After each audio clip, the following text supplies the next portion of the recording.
Hey, welcome back to my channel. My name is Jenny Penton, founder of Planner Perfect. In today's video, I'm going to talk to you new moms and how to plan.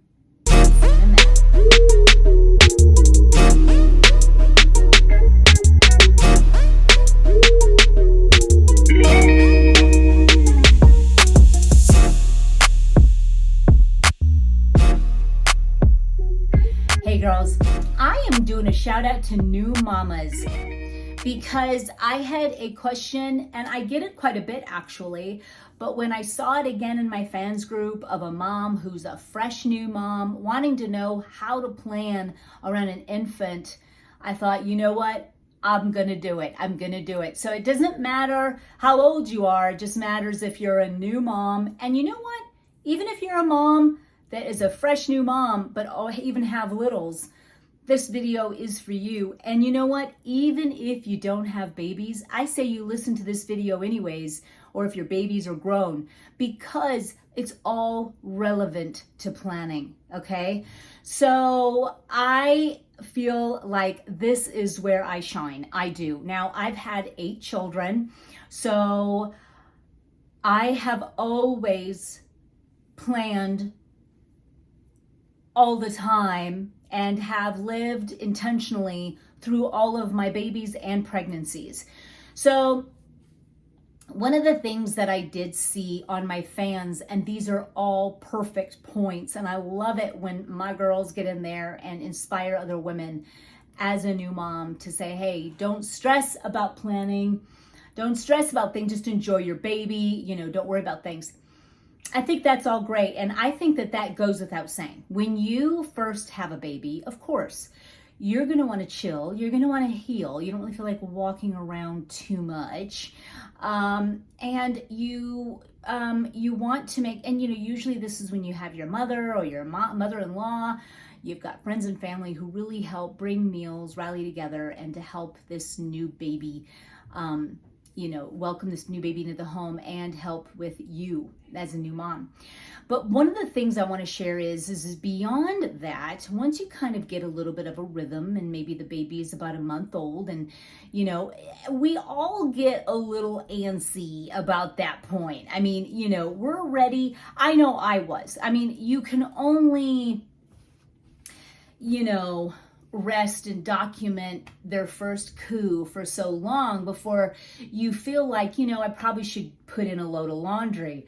So we're going to talk about that today. And I want to share about how we're wired to care and to nurture and to care for our home.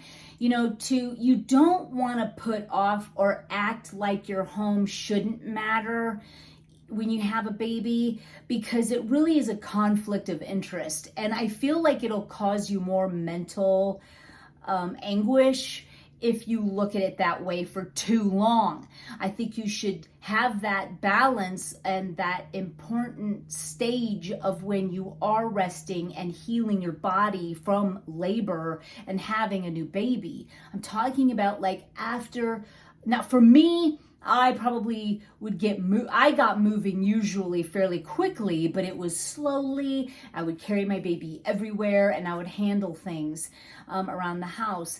But give yourself as long as you think that you need it. And when you feel like you can walk, and only you will really know that when you can walk, when it depends on how your pregnancy was, your delivery was. All of those things are different for each woman. Did you have a cesarean? Was it vaginal? It just all really depends. So I always carried my baby, so getting a Moby wrap, something that you can wrap them up into your body. I would never leave my baby. I love carrying my baby everywhere I go. And the way that I would plan would be very, very, very domesticated. So it was now, especially during that time when you're home. So whether you're a woman who maybe is home for temporary and then you're going to go back to work, or in that transition, or you're a stay-at-home mom, this is the time to really get your schedule back and humming. And that is just, it feels so purposeful, and it gives you it gives you purpose. It just really it's because you're caring for your home, and you're caring for your home is caring for your baby. It's caring for you, getting their fresh clothes done. And now you're looking into the chemicals of the laundry detergent. I mean, you've got so many different things you can be thinking about and considering, and your health as a new mom. And if you're breastfeeding, what is the best diet for you so that your milk is optimal, or better yet, that you're not being depleted as you're giving the baby everything you've got. That's really also more of it. So you've got a lot of things to be thinking about and considering if you haven't already, but something about holding that fresh baby that really brings the seriousness to light. Like, you thought about it, you get the nursery ready, but once they're here, now you're like, oh, I can't let anything that could be toxic, or anything, I better eat right, or that's when all those things really come into play.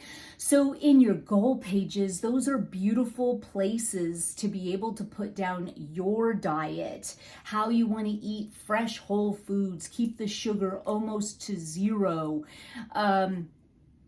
eating plenty of great complex carbohydrates,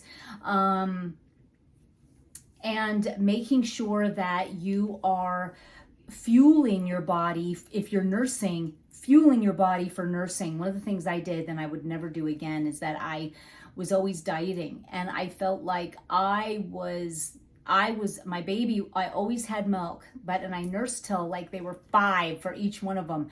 But I was getting depleted. My teeth suffered. It was horrible. I wish I could turn back the clock. So the best thing I can do is share it to new moms. And that is to make sure that you're fueling your body with whole foods and good protein that's from grass-fed animals and pastured animals that have been humanely raised, and so that your body benefits from how that animal was treated. I mean, so you've got to really look into all of that as well.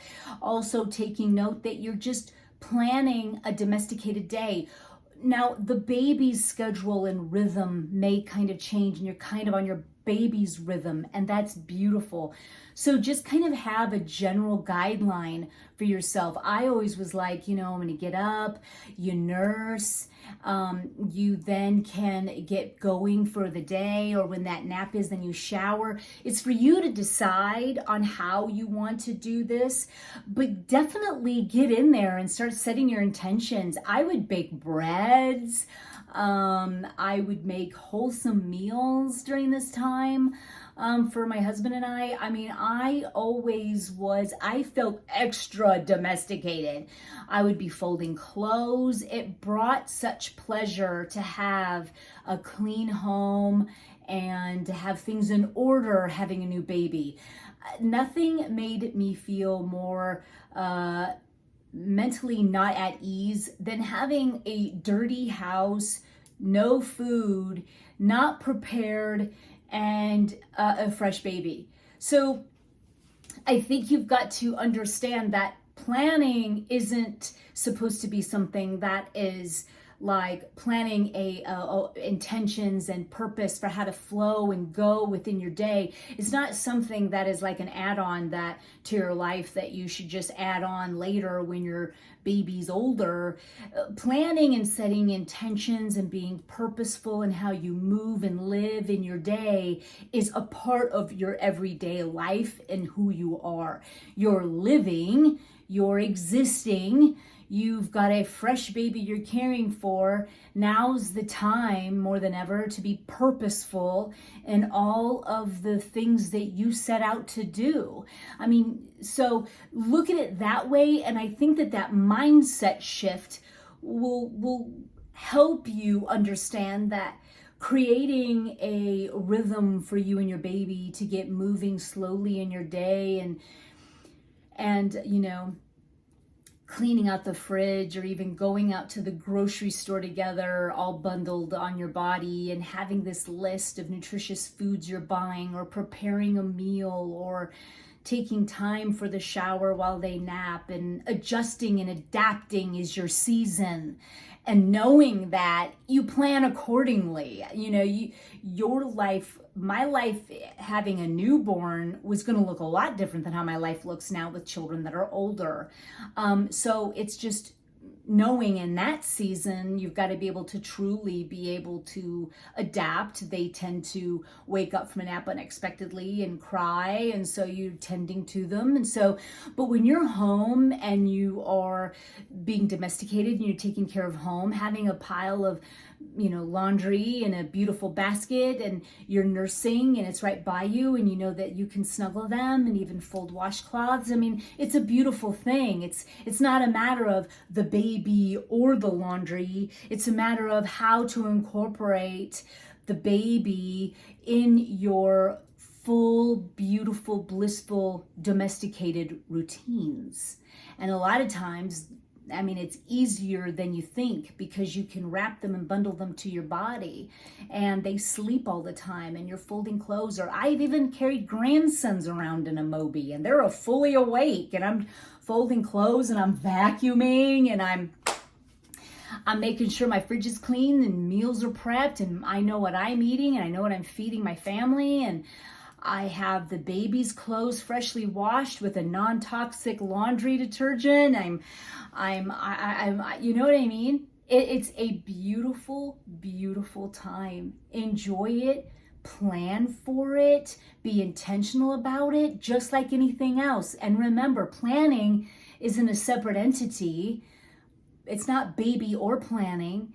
It's always enmeshed and integrated, because you're alive and you're living. So you're going to be moving around and doing things anyways.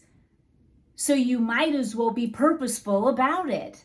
And when you're purposeful about it, you can have the best of both worlds, where you're accounting for the new baby and you are accounting for caring for the home, and you're blending them together in this beautiful harmony and symphony. You can't get any better. It's a beautiful, beautiful time. I say congratulations to all of you moms out there, all of you new moms. Integrate planning in everything that you do. It's not separate from you. It's very much a part of you. You're just being purposeful and intentional about everything you do, rather than, oh, I'm harried, I can't even take a shower, I can't make dinner, or the baby. But if you thought with a beautiful planner, that you sat down with your planner and you thought, how can my flow of my day work with this baby? And you put thought into that day and how you could do it, and you're taking it into consideration, the baby and the baby's schedule, you can do it. It's actually a lot easier than you'd ever think. So there you go, girls. That's my, my 2 cents here for how to incorporate planning, getting some things done with a new baby. Listen, I've done a lot of babies, and I've done it this way all the time. And it was one of the most blissful times of my life. And I've been able to care for other kids while doing it, getting things done, nursing till well over where other women think it's okay. And I never cared. I homeschooled, and I did it, and it was I absolutely love it. I absolutely love it. And to put purpose in everything that you do is how God really truly wants us to live. So get out that pen, get out your planner, and plan that intentional life with your new baby. Until